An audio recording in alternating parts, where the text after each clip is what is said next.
Pemirsa selami 16 rahina pungkuran, ngawit tanggal selikur Juni warsane mangkin, Polres Bangli Pacang Margiang operasi kewilayahan 3 ngangge sandi operasi Nusa Agung warsa kalih tali 3 likur.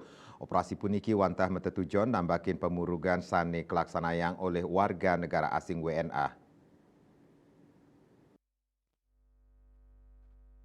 Wakapolres Bangli Kompol Nyoman Gatra Mausang ring pemarki operasi Nusa Agung warsa kali tali tigang likur mangkin Polres Bangli nedunang tigang dasa kali personil.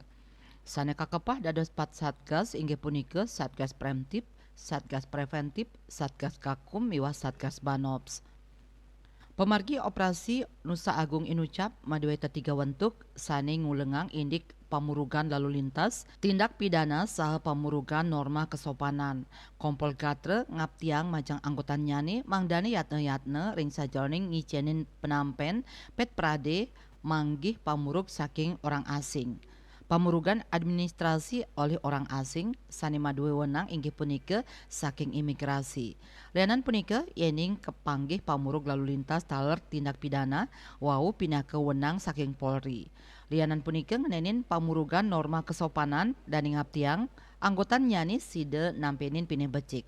Kompol Gatre taler ngelingang majang personel nyani mangdes tateng raksa kesehatan angge nyangre pemargi operasi Nusa Agung warsani mangkin. Dayu Swasrina Bali Pos Nguningayang.